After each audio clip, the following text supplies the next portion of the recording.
In this series, we will be discussing specific examples of design techniques that make a positive difference for people living with certain human conditions. The more a designer understands the client and/or the community, the more effective and respectful the design will be.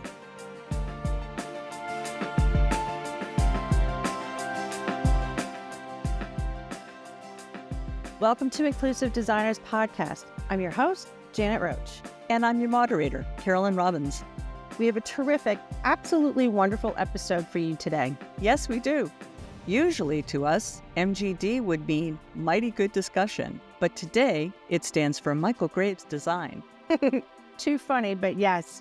We're excited that Donald Strum of Michael Graves Design is joining us. Michael Graves is someone we as designers should always learn from.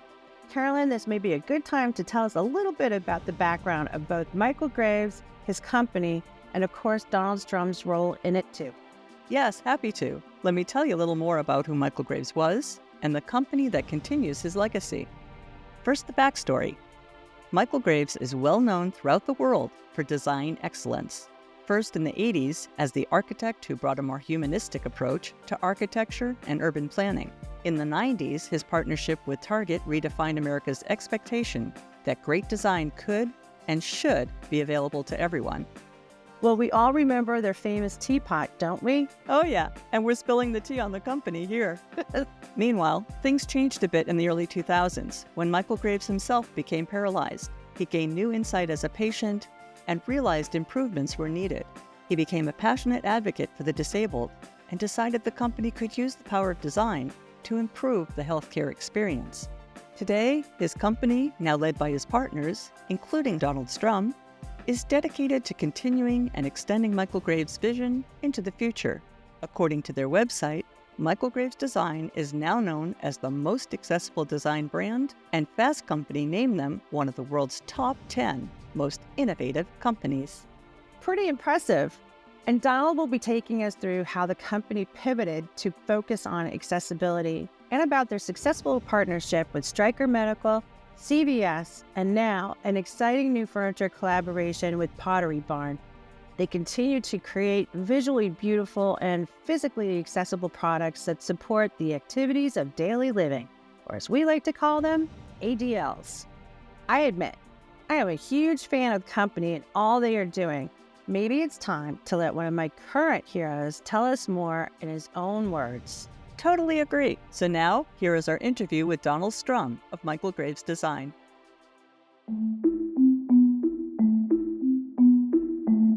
Hello, and welcome to Inclusive Designers Podcast. And today we have a very special guest. I am very excited. I have decided that he is my new hero in the world of inclusivity and design. So please welcome Donald Strum. Hello. Hi, thank you so much for coming today and being a part of this podcast. Again, it is true that I do think of you as sort of my new hero within the inclusivity world and design world and what that all means. So why don't you take us on that journey? How did you get involved? And also the Michael Graves story. Whatever part you want to start with is fine by me. Oh, I can do that. Okay. And yeah, being a hero, wow, that's something. I'm actually interested in your general hero list. Who else is on your list? Judy Human. Oh.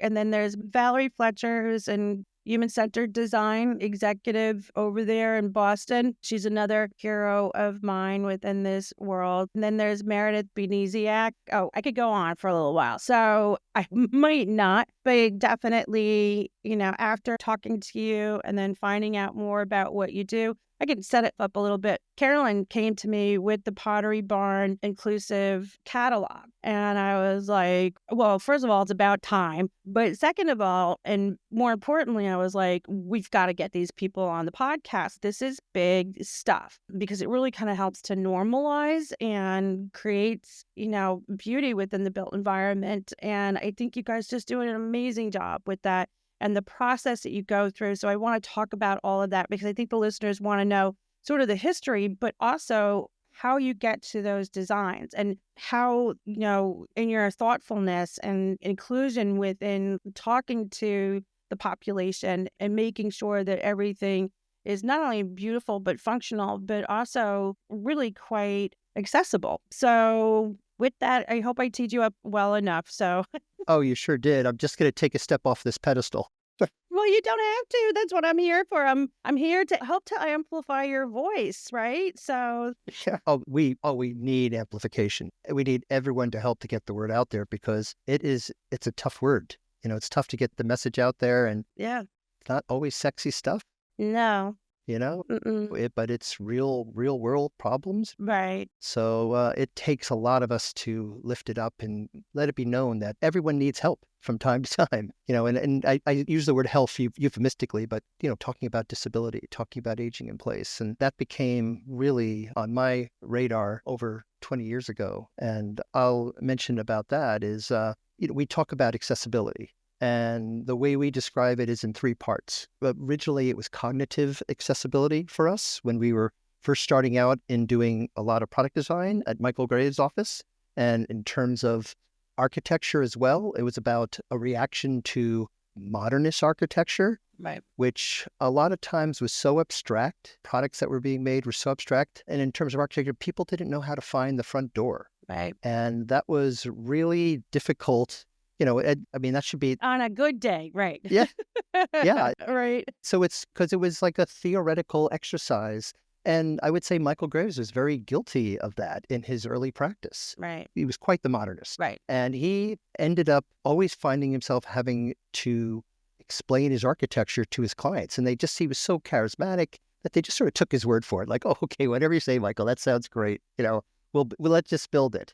And then he realized after a while that it was sort of left him unsatisfied, having to always explain it. And it just wasn't intuitive of where the front door was. So he started to reject his own design language and he started to seek another one. And again, this is all under the idea of, humanism, of cognitive accessibility. And he started to look at figurative architecture. And what do I mean by that? I mean, like going back to the classics. So classical architecture, looking to Rome for answers. So that started informing our product design practice. So figurative architecture was more of a humanistic approach. People really were able to relate to this form of architecture. But of course, in doing it, it wasn't literal. It had its own form of abstraction built on top of it to make it relevant to today. So that was that first form of accessibility. And then next we had financial accessibility, as we call it. And what were we doing then? We were designing products. We started designing high-end tea kettles for Alessi, an Italian houseware manufacturer, and they weren't financially accessible. The tea kettle, It was expensive. yeah, originally it started out like Michael was insisting, we wanted it to be $65 or under $50.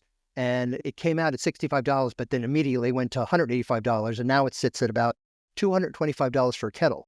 So that's not financially accessible for everyone, but the design was, and the design was very intuitive of what it was looking to be. I mean, again, it was reinventing how to boil water. I mean, it looks like a simple thing, but it brought a sort of poetry to boiling water. Right. And then what happened from that is in the 90s, when we talked about financial accessibility, is Michael always wanted everyone to be able to afford his designs. So it was great that Alessi did this. It was high-level European housewares.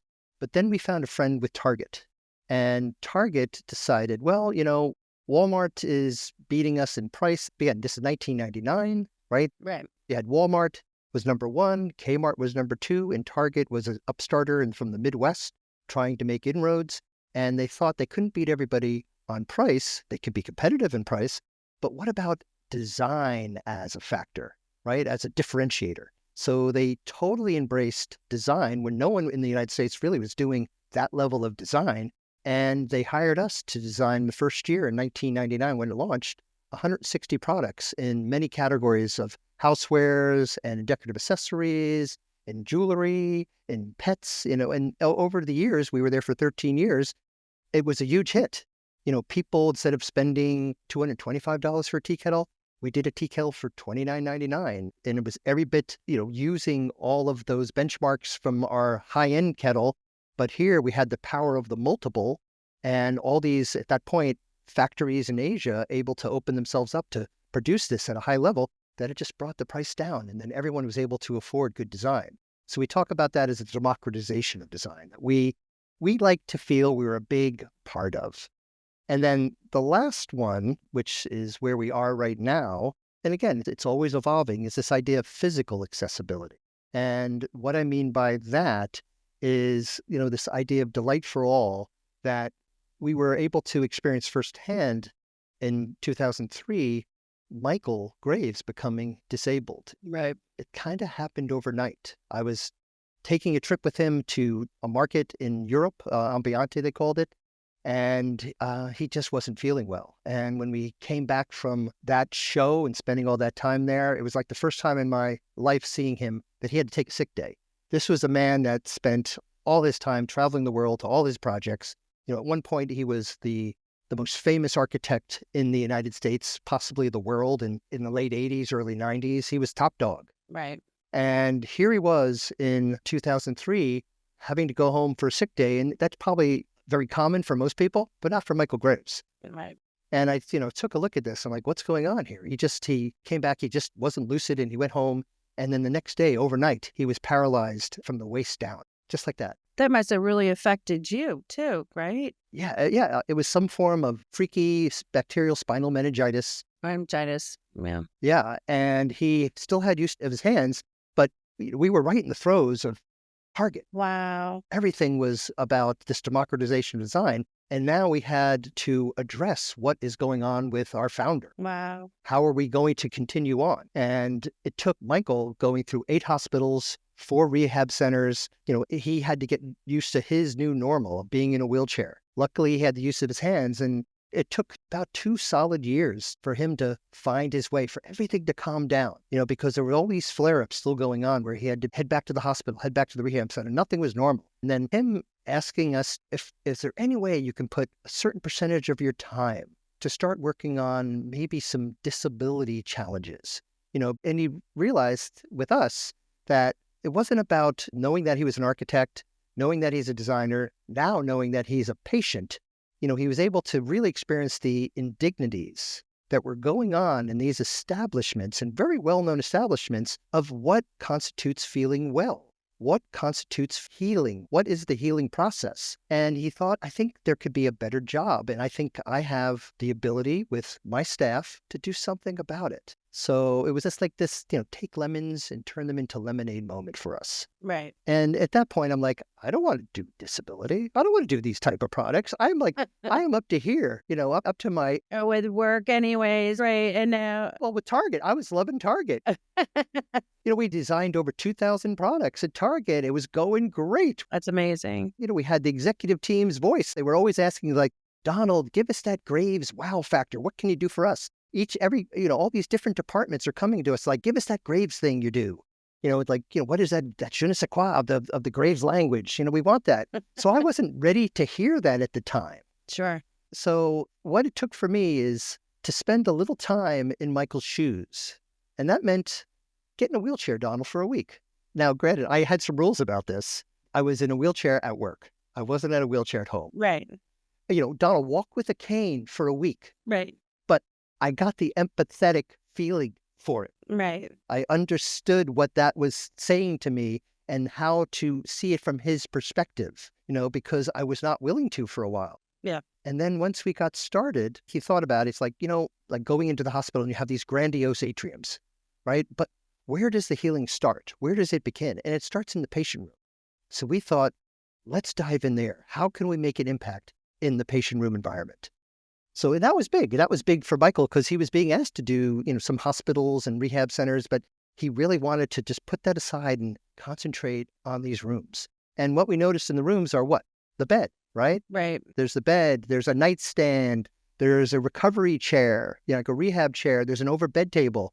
So we started looking like, who are the players in that? Right. And we realized it was like Stryker Medical and Hillrom. In the United States, at least, there's 2 big players. And so we went knocking at the door. And little did we know how hard a task that would be to get people's attention, because they're like, well, what experience do you have in doing healthcare? Oh, Right? interesting. Right. Yeah. And, so we thought of like, can you show us your last healthcare project? Yeah. They were like, well, Oh, I know. Yeah, we've all been through that as designers. I got this guy in a wheelchair. He's got 50 years of experience. Like the most premier designer in the world, and Yeah. and he's living the experience now. Yeah. That's amazing. Yeah. I totally understand that. I mean, we, as designers, there is that sort of pigeonhole, right? And I think that's a really important point that people just tend to put you in that box like you're a healthcare designer, you design for education. And I think that there's the blurred lines that people don't always see. I'll tell you a little quick story. I used to own my own production company. That's why I do the podcast with Carolyn. That's how I know Carolyn. And the joke in the industry was always, if you were up for a ketchup commercial, they would ask you if you've ever done a ketchup commercial. And it's like, well, I've done a relish. Does that count? And they'd be like, sorry, there's only a handful of ketchups out there. So I'm like, I think there's a cross-pollination that is able to, go on there. So, hmm but anyways, I don't mean to interrupt, Oh, no, no, please do. Please interrupt. but it's very true, right? Yeah. Yeah. And, it was pushing rope uphill, Oh, right? Time and time again for us. yeah. And it was, just, you really had to convince them. So you really had to put on your best pitch chops in order to make it happen and make a compelling argument for it. So if they're not going to give us the bed, that was a coveted piece. Like, let us work on the bed. And they're like, you're not working on the bed, Really? And Hillrom basically said, no, we got that covered. We don't need you for the bed. But Stryker was interested, and they were interested not in the bed, but in attracting the design community. Interesting. So they thought that we could be a vehicle to attract the interior designers and the architects who are then working on these spaces in terms of designing the hospitals, but then having to fill them with the goods, with the beds, with the chairs. Right. And Stryker knew they didn't have the best chairs and the best overbed tables. And there was one particular savvy person who thought, well, they have a name in the design community. Let them try out doing an overbed table. Let's have them do the nightstand. Let's have them do the recovery chair. So we got to do those pieces. So they gave us those and let's see how you do with that. And let's see if we get any perk in the design community. And so we worked on those 3 areas really, really hard and spent a lot of time at it. And they saw some action. They started seeing an audience of interior designers that they hadn't seen before specifying the furniture. Interesting. Yeah. Yeah. So that was in the plus column. It was working. They saw the value of it and it was attracting a wider audience for them. And then they came to us and they said, well, we have something else for you. We haven't been able to connect the dots on this, but we have this mobility range. We do beds. You can roll the beds around. We have stretchers. People might be familiar with the Stryker yellow stretcher. Yep. It's the one at football games when a football player gets injured. They bring out the bright yellow stretcher. That's a Stryker. Oh, I did not know that. Yeah. Yeah. So they sort of own mobility in that front, Yeah. but they don't own one major important piece within mobility, and that is the wheelchair. Yeah. And the wheelchair is kind of the gatekeeper. Like when you enter a hospital, it's one of the first things you see, right? And one of the last things you leave with, Yeah. right? Yeah. So it actually sets a sort of opinion about the type of care you're going to get, Interesting. really by what type of wheelchair they have out there to greet you. Right. And we had one particular data point, and that was that 30% of old wheelchairs get stolen out of the hospital environment every year. And we're like, wow. Yeah. So that means every 3 years, you got to replace your fleet, right? Right. Well, I mean, all you have to do is be in a city and see like abandoned wheelchairs. It's like, well, how'd they get there? Right. Right. Right. Yeah. And why is that? Because they fold up, Yeah. right? Yeah. And you just throw them in the back of your car. The back of the car. Yeah. And we did that. We stole a wheelchair or two. We brought it back. Yeah, just to see if we could do it. And we were able to do it. So that was incredible. So we started building a case and we ended up designing what we call the Prime TC or the Prime Transport Chair. And it used many of the brand attributes of Target, Right. but it also used a lot of what we are all about, with our design language. So it was very friendly. It was very approachable. It was a type of litmus test for me. I had both wheelchairs, a typical wheelchair, a common black wheelchair, and our wheelchair. That time, my son was very young. And I would say, all right, son, sit in this wheelchair. And he sat in the regular everyday wheelchair and he started acting like he was sick and just not feeling well. So he was playing the role of what happens when you sit in that wheelchair. Right. And then I said, all right, go sit in our wheelchair. And he goes, all right, Dad, push me fast. Make me move around. So it was just a different mindset. Yeah. Out of the mouth of babes, Right. we changed the way you view wheelchairs Right. in the hospital environment. And it was a huge hit. Right. I mean, I could spend an hour talking about all the other data points, but We can have you come back Yeah. with the right. I mean, with the wheelchair alone, that would be amazing. Yeah. yeah, but it broke new ground. And it was basically, after doing all that, we were really looking at reducing patient theft, reducing infection and bacteria in the wheelchair. There you go. Yeah. And then the last one was absenteeism. Oh, because it's not easy. Right. Yeah. Yeah, because the escorts that people are pushing around they're going 8 to 13 miles a day. So there's a lot of back strain. Yeah. So when all was said and done, we checked off all those boxes and there were white papers done. And to this day, we know of not any of the wheelchairs that we have designed have ever been stolen. Yeah. So we fulfilled that need. And again, that got us deeper into this healthcare game. From there, we wanted to make some further inroads, and we had a couple more projects in sort of the medical community or acute care environment. And again, this chair was only designed for the acute care environment. It's not something you're going to roll or ambulate yourself. It's not self-ambulating, but it nests. So it always requires an escort. Yeah. So we tried in other areas. We started working with Kimberly-Clark to do home health care. We thought there could be a good entry point for that because here we are in the hospital. But what about, we thought, people don't want to be in the hospital. They want to get out of the hospital and be able to go home. Right. And how can we help there? So we had this big push with working with the folks with Kimberly-Clark. They saw this as a big opportunity. We started making a whole list of major products to do, like rollators and canes and other types of wheelchairs and bath safety items. And then we started producing canes. And one of the things we wanted to do is make them here in the United States. We actually had product made, but at the end of the day, something happened within the organization that they weren't willing to go forward. And it sort of stopped it, and just we'll leave it at that. But literally, there was product made in packaging waiting to be shipped out. Oh, And it never happened. wow. We got that far with it. Because I saw the prototypes on the website and I kept thinking to myself, I'm like, oh, sorry, where are those? Like, how come I haven't seen those? Yeah. Right? Yeah. So are any of them overseas, or is it just all? None of it. If it was made, it had to be, it just sort of disappeared. But, we were actually, a lot of that was shown in a museum show at the Cooper Hewitt Museum in New York City.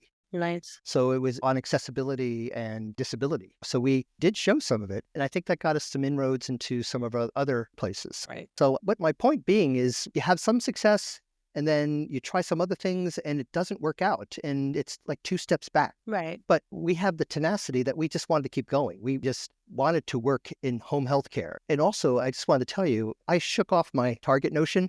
All I wanted to do was healthcare now.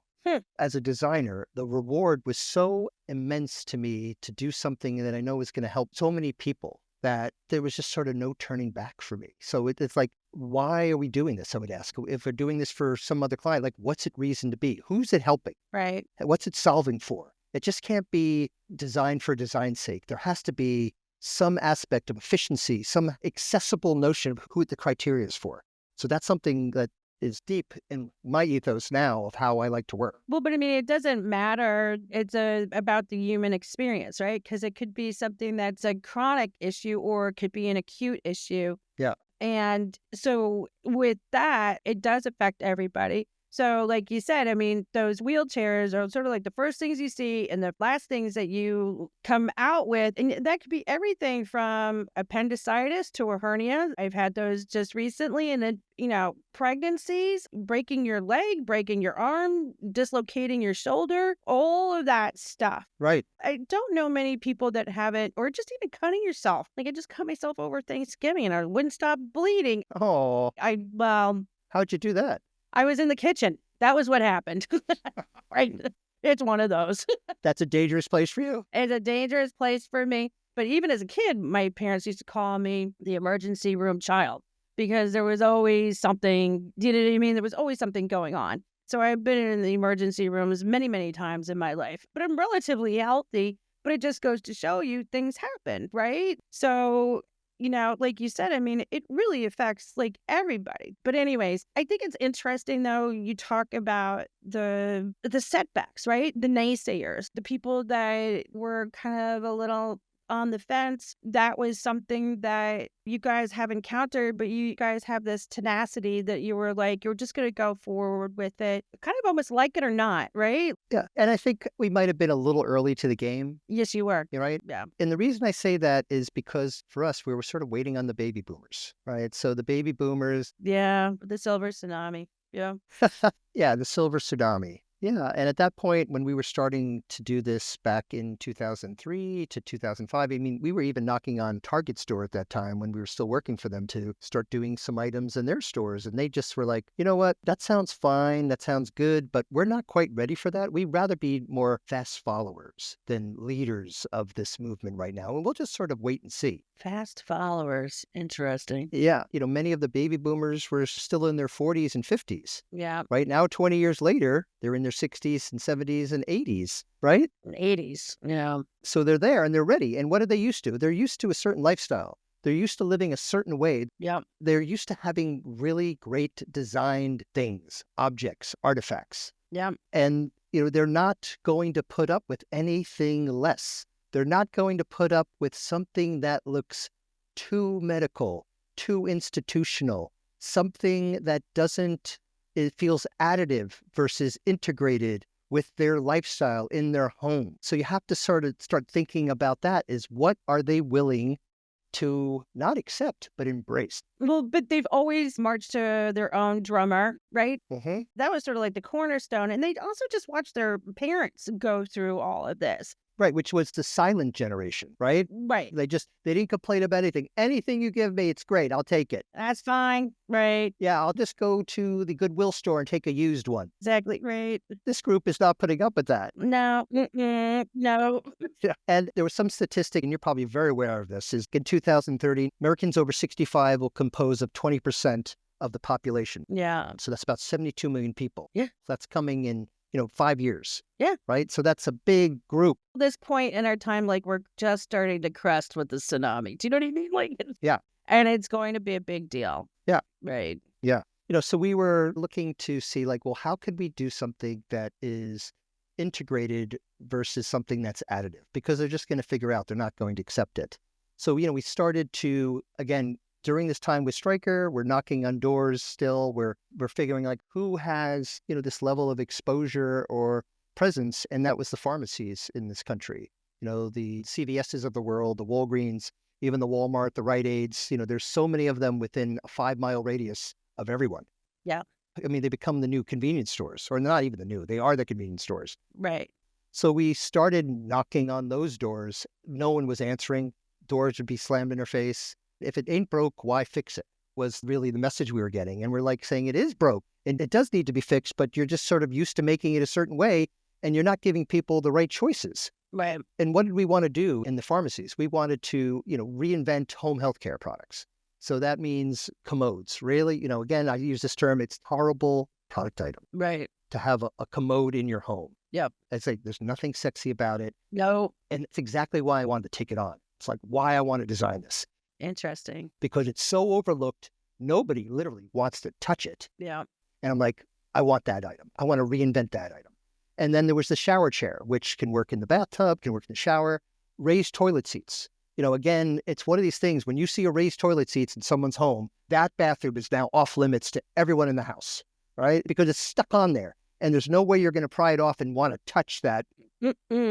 This roto-molded, blow-molded item with this plastic turnkey that you don't know what has been touching that or been spilling on that. No. So it's one of these, it's the relegated bathroom that no one is going to go to. Yeah. Right. And then we just were seeing these canes, these medical looking canes or canes that people, it was like the same old cane, but they were maybe doing some sort of graphic. As I call it, lipstick on a pig. It still was a cane at the end of the day. I put a lot of stickers on my canes, It was very great. And then it looks kind of silly. Here's this middle-aged woman with a broken leg, you know what I mean? With like Hello Kitty stickers on it. Yeah. I let my niece do some of it. So there was, part of the design with that. But I was kind of proud of it because she had done it. But I was also like... But at least you're looking to change how it's viewed, right? By customizing it. Right. That's the point. You're trying to transform it to something else because in its current iteration, it needs help. Right. And it was also a little cheerful. Yeah. Right. It was a little more cheerful. Yeah. It's a little more cheerful versus reminding you that I'm not doing well. Right. Well, I'm not able to get around. Right. You want it to enable you in the right way with the right message, not the wrong message. Right. So, and then the last on our list was the walker, right? We knew we weren't ready to do a rollator in this home healthcare, mainly because a lot of these things, they take up space. They're in big boxes. Yeah. Right. So the canes are in smaller boxes, but a commode's in a big box. So that might have to be an online play. So we started, again, knocking on these doors, and we finally found a champion, because that's what you need, an executive champion. You need a champion. Yeah. Yeah. And with this great person at CVS who had merchandise retail experience. She came from another retailer, so she sort of understood what it takes to have product on shelf, but really good, compelling product. And she got it. And finally, after so many rejections, so many no's, and even at CVS, they initially rejected us 3 or 4 times. We just had to wait for the revolving door of executives to work their way through to get to the right executive. Listeners, listen in. All right. Like, that's how it Yeah. goes back to tenacity again. And yeah, Right. Like, we'll just keep coming back. Okay. yeah. Right. They look, all right, we heard that person was let go or moved on, and now we're going to knock on the door again. So you just have to be patient, and you just have to find the right audience at a time. So we dug in, and, talking about people in aging, is we heard people say like, oh, I'm only 78 years old. And with the average life expectancy in the US being, I think it's something like 78.69 years, it's clear that old is really universally relative. Yeah. So someone older than you is old. Right. Anyone younger than you is young. Right. And I love that, how people view themselves. I always love a good data point. Yes. But we also had this other data point that falls are the most common and universally dangerous accident that can happen to an elder. Yeah. If you fall, there's a 30% chance that you'll be dead, gone in a year. In a year. Yeah. And a 60% chance that you'll never regain the function that you previously had. That's really telling. Which could also be not just the year, but then it's a slow decline at that point. So it's really important. I believe I told you this in the pre-interview. I had gone and I found it was a celebrity who had done their bathroom. It was gorgeous shower, gorgeous shower. But he's an older gentleman, and the designer did not give him grab bars, which he had all black hardware in there. So it would have been very easy to put in a couple of really beautiful black, I call them sexy cool grab bars. I love it. I hashtag that. I love it. But, there's so many beautiful grab bars. To your point, people don't want them like the commode, right? Like, they're like, oh, grandma lives here, or that's off base. But for him, I wrote to him and I said, listen, you're going to need it. I didn't go as far as saying, well, you might die if you're slipping in this very beautiful shower, or at least if nothing else is going to prevent you from, maybe doing kind of what you love, which is to act and perform. I stopped short of that, but I did use the analogy that if nothing else, those grab bars are good just to have sex in the shower. I love that. That's awesome. But it's such an important piece to life, right? I mean, like, great. And Yeah. A lot of things happen in the shower. Why not that? I just read an article the other day, and the most common places that most people have fantasies of having sex is in the shower. So Wow. So you're solving for that. I am the hero You're my hero now. You're my new hero. for sex in the shower with the grab bar. Exactly. Yeah. It's like SIS, sex in the shower. This. I love it. The SIS. No, that's right. Oh, we go right to an acronym. There you go. Wow. But what a great selling point of like how to re-market grab bars. Yeah. Like just like perfect for having Sex in the shower, intimacy in the shower. right? I mean, it makes a lot of sense to me. Yeah. Yeah. I think what you guys have done, and I think what is really important for the listeners to understand is that you're helping to really kind of humanize, right? Right. We're destigmatizing. It's destigmatizing everything, right? Yeah. And then again, with the crazy, sexy, cool grab bars hashtag that I came up with, Love it. again, thinking about like, you know what? These things can look pretty cool. Yeah. And so Yeah. I think you have to change. It's like the love bar. the love bar. Yeah. Yeah. Anytime you guys want to hire me, I am available. Yeah. Let's talk some more about that. Yeah. We could talk about that. But anyways, but I think that that's a really important point. Making these things, accessible and beautiful, and the ability to really like incorporate things, like you said, like in the household, having these types of leases of even just between the healthcare and all this stuff that you're also doing with Pottery Barn, it's also making it less scary. I think that that's part of the point, right? Did you feel that way, or is it just making sure that people understand that it's something comfortable, something that we can do better with? Yeah, because I think, well, let's talk about that when you say less scary, because that means your environment might be looking more institutional versus comforting. Right, right. And a lot of these items tend to be cold, Yeah. right, in their approach. And their design. Yeah, Yeah, versus how do you warm them? yeah, And again, I think that helps segue into aspects of our new relationship with Pottery Barn, right. right? So, Janet, what a great segue. It's a great segue. Well, one thing I want to impress upon is this work is really hard. Yeah, Any design work, doing all this work, as you know it, it's hard. yeah, It's hard to do this, yeah, it is. and it's just not a matter of getting a piece of paper and start sketching. It involves a lot of research. Yeah, And what I mean by that is it's not necessarily always quantitative research, but for us, it tends to be more qualitative. So we're sort of in observation mode. We do a lot of ethnography. We do a lot of CPTs, which is consumer preference testing for every project. yeah, So we're sort of building upon those interviews because we don't have all the answers.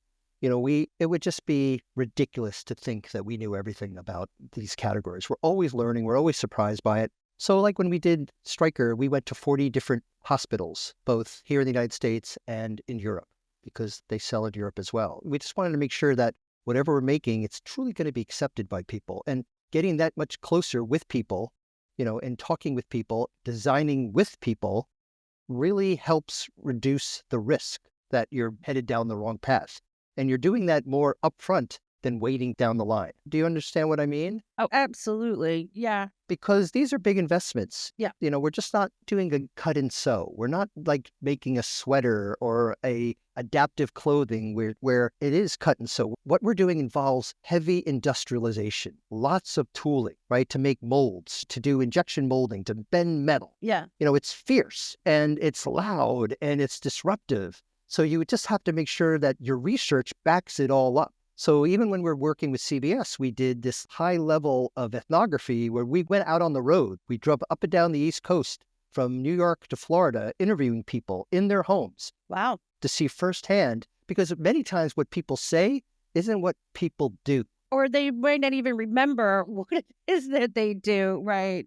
Right. Yeah. We watched people like describe how they would sit in their chair, but then they would sit in the chair and it was very different Right. when we're talking about ingress and egress of getting in and out of a chair. Yeah, And so we use all this database of information as we bring it forth to every project. So with Pottery Barn, they were looking to extend their collection or their offering in accessible furniture.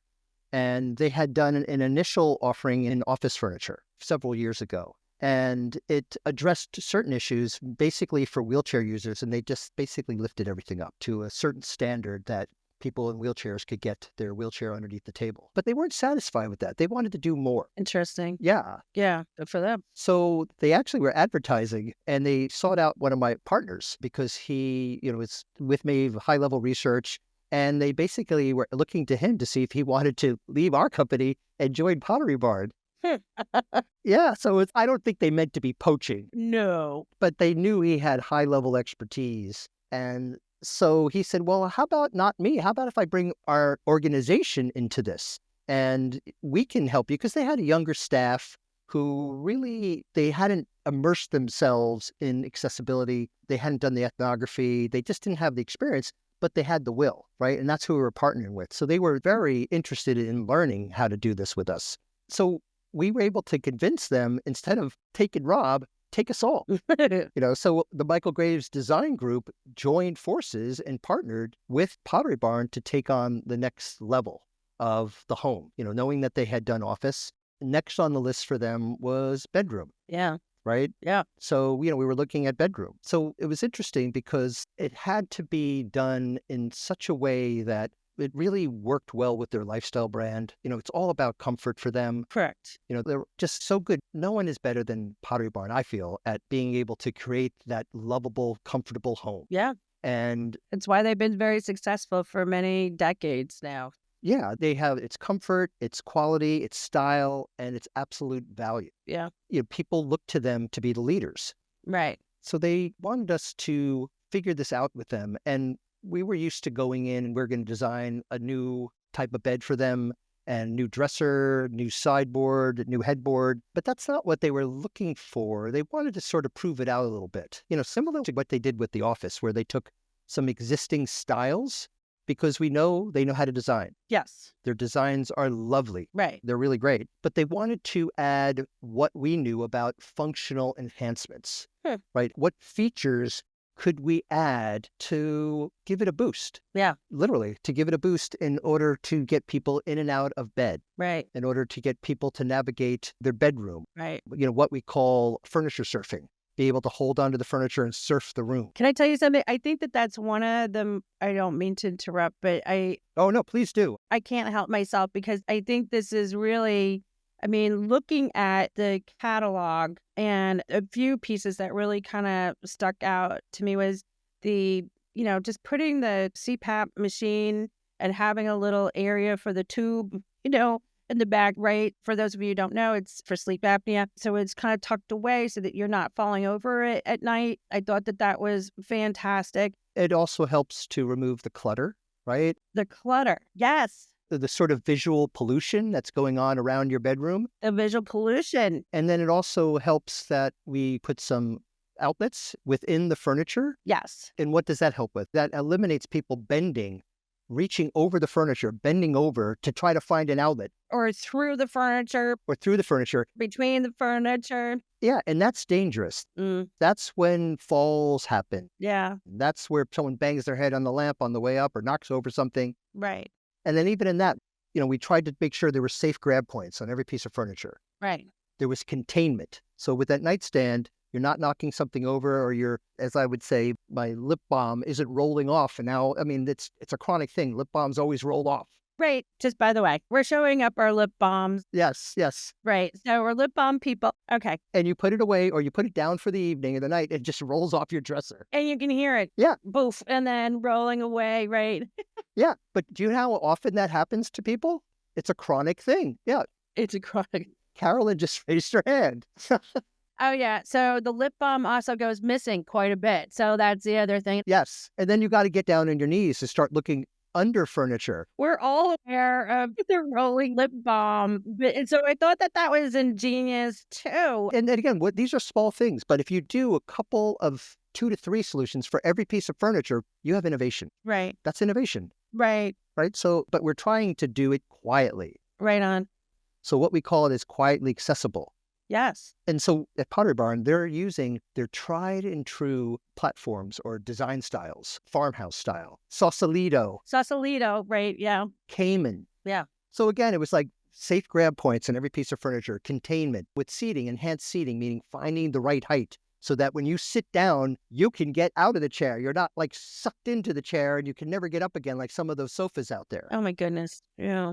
And then the idea of ground clearance. So again, being sensitive to how wheelchairs navigate the room to have clearance for wheelchairs. Right. Right. Yes. And then also, and I thought that this was clutch, was underneath the dresser drawer, you made the area for people's feet when they're in a wheelchair because they're... Right. You need 9-inch clearance, 9 inches. Right. 9 inches clearance, right? Yeah. I mean, it's very simple. It can be done on almost any piece of furniture, but it was part of the collection and it was thought out. Yeah. And then I also want to bring up, besides there was the side tables with the CPAP machine and the cabinet was genius too. But the two things that really stuck out for me, which was one I thought was complete genius. And the other one was like, I could have used that. I just said I had a hernia repair. Oh. Because I had an appendix. So the appendix had the hernia. So it's a whole thing. Wait, so is it appendicitis and a hernia? Appendicitis caused the hernia. Oh. The ski accident caused the appendicitis that caused the...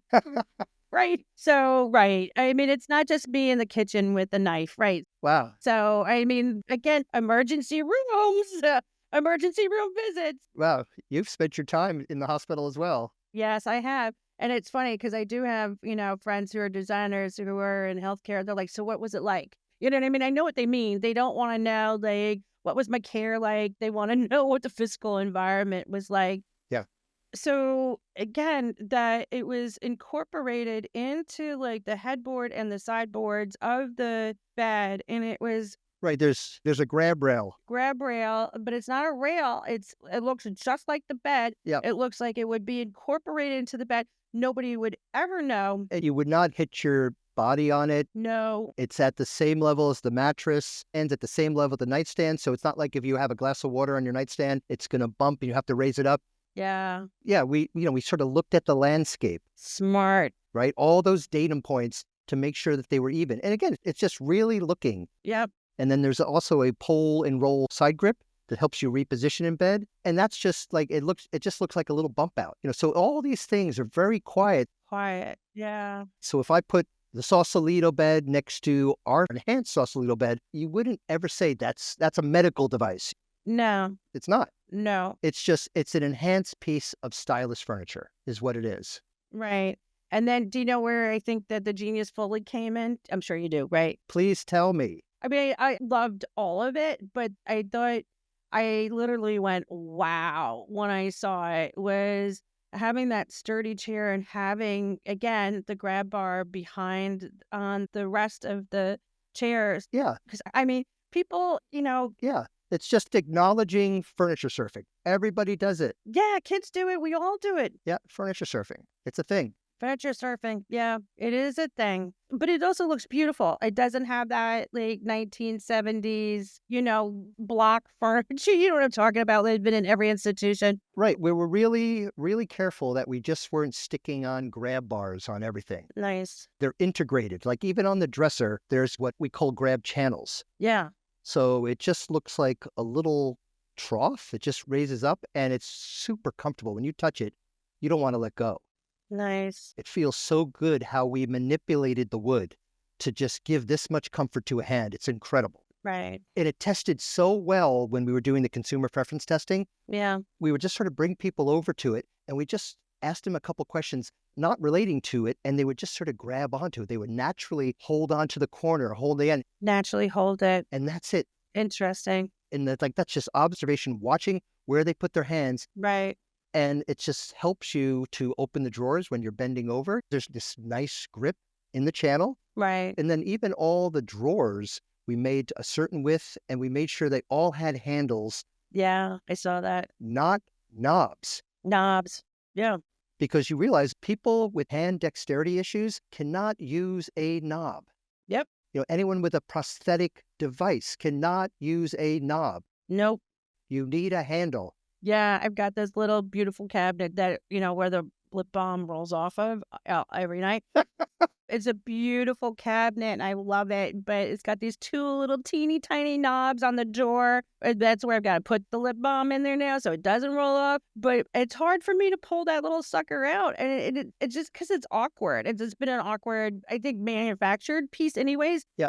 But when you've got then those little teeny tiny knobs, it was just like, Yeah. it was never very smooth operation. Yeah. And making sure everything has soft corners or soft edges Yeah. so that, sometimes older skin tears very easily. Yeah. So, but I want to make sure that our listeners know that all the information that Donald has provided us with will be on our website. We have a reference page that will just kind of go over everything. And Yeah. and Donald will tell us what kind of images that we also want to put up there. Oh, yeah. So I just wanted to let our listeners know that. Yeah. I do want to say that just with the seating, we were just really careful we consulted with occupational therapists and physical therapists Nice. to make sure that people were naturally sitting in the right position. And when they get up, there's that old adage of nose over toes. Nose over toes. Yep. And it's just naturally occurring where the handrail is, that you just lift yourself up. So just everything has a reason to be. Right. It's just not by chance. And it's all been vetted and tested and designed with people who have balance issues, have arthritis, are pregnant. Like the way we talked about it was permanent disability, situational disability and temporary disability. Right. Because at some point, we all have some form of disability. It's disabled. Yeah. It's part of your future. Right. If you're planning on living, this is right. This is how it's going. Yeah. Right. So, and I say pregnancy because that's sort of a temporary disability. Right. I don't mean to sound harsh, like pregnancy is a disability, but No, I know what you mean. you're not able to do the things you're normally able to do because of your pregnancy, especially in the later months. Right. And then a situational disability could be just coming in and you have one hand full of groceries and you only have the ability to use one arm or one hand to do something. Yep. So you're less one arm. Yeah.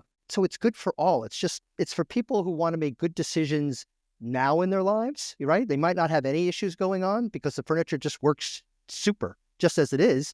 But then as you start to age in place, it's aging with you. Right. In the right manner. Correct. And I think that's really important to say that it's just not like, oh, I have this issue now, I got to get this furniture. No, a new married couple would be so smart to have this furniture in their lives. Yeah. Of what they're going to go through. Right. And then also, if you're entertaining people to stay over in your home for several days, it could be your parents or some elders. Yeah. Boy, do you look like you've thought about everything for them, that you're presenting them with this type of bedroom that they could be really comfortable in. Right. Right? It's a high level consideration, Yes. to think about your guests that way. Yep. And they're going to be more prone to want to visit you. Right. Well, that might be a problem there, Donald. I don't know. I mean, like, I don't want to think about that. Oh, I love my in-laws. My in-laws are always welcome. I'm throwing that out there. Everybody, you do you. Right. So good. So let's talk about the future of design. I mean, because this is great stuff, but you got to think that there's more to come, right? So Yeah, and there's hopefully more to come with Pottery Barn. I can't speak to every aspect of that, but one of the places that's always been of interest to us, where we started off even with CVS, is in the bathroom. So you can imagine, let me get my hands on that. yeah. Give me that bathroom, because that is such a dangerous place, right? Hello. In your work, is that a red flag that goes up time and time again for you, is the bathroom and how to audit that bathroom? Oh, it's funny. Even before I got into design, like I've always had sort of like a mindset of, what I liked, what I didn't like. But I was always curious about the bathroom because it was just, I don't want to say it kind of almost felt like an afterthought, like, because people put money into their kitchens, right? Like people will do that. Yeah. Their living room sets and stuff like that. And the bathroom, people do want nice bathrooms. They want the spa-like experience, right? But I feel like that's changed. How has it changed? What do you mean by that? I think, again, watching the evolution from like the 1970s of bathrooms where like you had like maybe like the penny tiles and that type of deal. Like there was more of it was that modernism that really just didn't have that human touch. It was a little bit colder in the 70s. It was kind of cool on some level. Like, look what we can do. But it wasn't very warm, right? Now people really want like a warm, again, spa-like experience. Softness. Softness to it. Yeah. Even if it's all hard surfaces. Right. Also, like when those surfaces get wet, like the floor. Oh my goodness. Right. Yeah. It's just wipe out. Yeah. Like I said, that movie star is going to be bummed out at some point. But I'm just throwing that out there. I'm not going to use any names. But, again, yes, the bathroom, in my mind, for being an inclusive designer, being a designer for health and wellness, it's such an important part of everyday living. Yeah. And again, activities of daily living mostly go on in the bathroom. Mm-hmm. And so there's a plethora of things that can go wrong with it, including, everything, lighting and acoustics and ventilation and too many hard surfaces. But mostly in terms of accessibility, like even now, besides the grab bar situation or grab rails, people are like, I don't want that. That's going to make me look like Granny's house. It's going to bring down the value of my home to have that in there. Like they couldn't ever take it out, by the way. No. Like some sort of mystery. Yeah. But why would you ever take it out? It's good for little kids. Again. It's good if you're washing your dog, you can have them on the leash and you put the leash on there. It has so many, just you have to think differently about it. Right. Yeah. Oh, you know what? Here we are talking about the grab bar again. The grab bar. I know. Oh my God. Yeah. I brought up the bathroom. You kept going to the grab bar. Well, I couldn't help it. There's so many areas that the grab bar can play a part in the bathroom. Yeah, yeah. And also, you need to think about it even differently. Just think about if there's a step leading into your house, Yeah. how great would it be if you had some form of bar that matched your door hardware? And it could be a small little bar. Maybe someone needs to do this. Janet. The Baldwin Hardwares of the world, and I'll be calling them later. Yeah, it's so great to have, if you need to get into the house and there's one step that you just had a little bar that matched your hardware that's right on the outside of the door and maybe on the inside of the door, and it's discreet, but it fits right on the molding there, and it's another way of allowing you to get in and out and about. Or even just having your parents or your in-laws or whatever to come into your house to like be able to spend some time with you on your new Pottery Barn furniture That's right. and stay forever. Yeah, so we're thinking, you tapped upon it, ADLs, the activities of daily living. Yeah. It's deep immersion for us. We want to create moments of joy with those products that are visually appealing, Nice. full of character and purpose, and enhance people's lives. Right. And so one place we're starting to look deeply in is in the world of gadgets and tools, right? Because we think it's ripe for reinvention. There's been some players that I am very close to, have worked in that category for 30 years. And I will just say, there's something that you grab the handle and it's very soft to the touch and it's good to grip, right? Yeah. But it's not doing enough. It's ripe for reinvention. Yes. So we're looking at ways to hold and do and perform typical tasks in your house without having to have such a firm grip. Yeah. But you're still able to use and enjoy cooking and enjoy cleaning, enjoy doing storage organization, all of these categories, which many times rely on the way you certainly hold things to reinvent how you hold them. And they're done in a way that they're still good for everyone. Everyone can use them.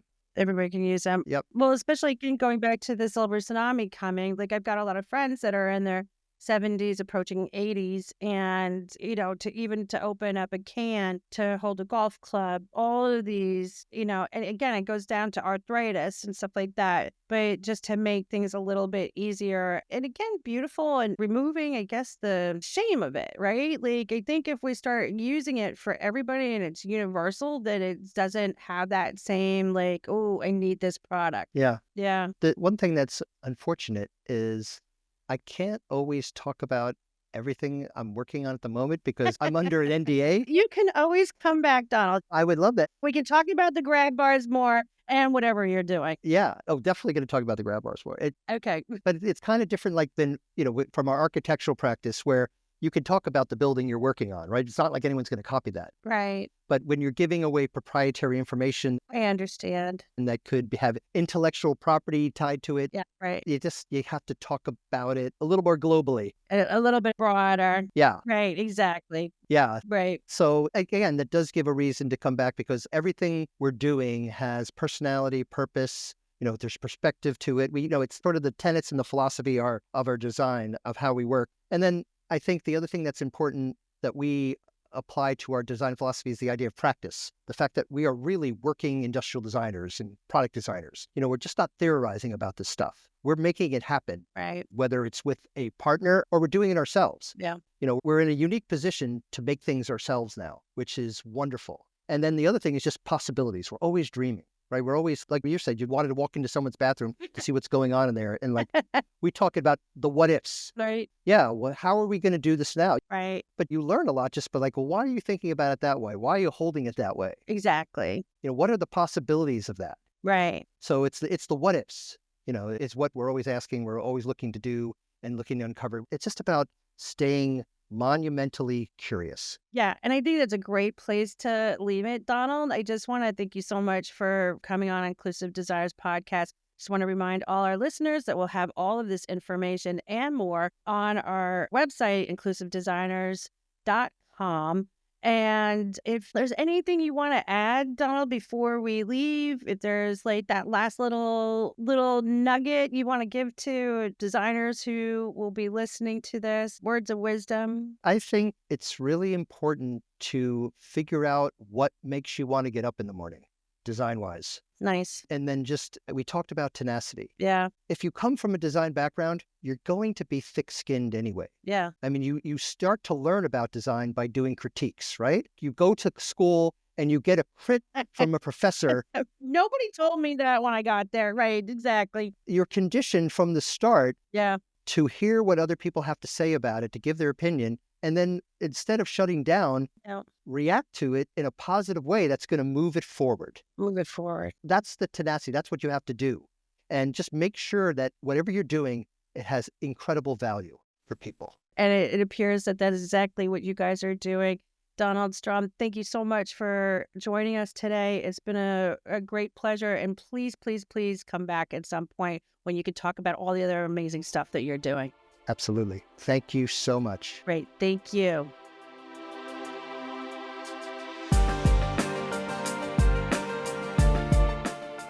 As a designer, I find what Donald and Michael Graves' design are creating to be so exciting. It ticks off so many of the doing good boxes for me. While I recognize it's not for all of us now, the more this furniture becomes a reality, the quicker it becomes the norm in our homes or in assisted living homes. The baby boomers will immediately recognize the need, and thoughtful, beautiful design can really make a difference. As Donald said, it's not always sexy stuff, but it is addressing real-world problems and issues. Yes. With their Pottery Barn collaboration, they believe they are providing the next level of comfort, style, and value for people's lives. I love their innovative changes to bedroom furniture, and it's all been vetted, tested, and designed with input from consumers of all types of disabilities, like the nightstand that accommodates a CPAP machine, or the handles instead of the knobs to help arthritis sufferers, or addressing the use of appropriate wheelchair heights. Even the simplest of additions. You know, all of us lip balm peeps can appreciate that rim that stops that sucker from rolling off the nightstand. Well said. Or the addition of grab channels for, my new favorite term, furniture surfing. We all do it. And all joking aside, it's a great built-in feature to help people get around the room. Yes, it is. And it does sound like Michael Graves' design has even newer plans for some really helpful gadgets and inventions he couldn't quite talk about yet. I am so curious about that too. We definitely have to have him come back when he can talk about those. Oh yes, we will. Meanwhile, if you want to get more info or see pictures of the products mentioned in today's episode, you can find it on our website. Absolutely. And we'll also provide links to many of the other things touched on during this discussion, all on our website at inclusivedesigners.com. That's inclusivedesigners.com. A big thank you to Donald Strum of Michael Graves Design. And again, to all of you for listening. Along with all the regular places you get your podcasts, such as Apple, Google, Spotify, and Pandora, you can also find us on YouTube as, and yes, you guessed it again, Inclusive Designers Podcast. And of course, if you like what you hear, feel free to go to our website and hit that Patreon button, or the link to our GoFundMe page. Yes, please do. And a quick shout out to Missy Frederick for letting us know about this important topic. And let us know if you have any questions or suggestions for topics we should be covering in upcoming shows. We'll give you a shout out too. As our motto says, stay well and stay well informed. As always, thank you for stopping by. Wait, has anyone seen my lip balm? Oh dear. Oh well, I'm sure it'll turn up by next time. Meanwhile, We'll see you next time. and yes, thanks again.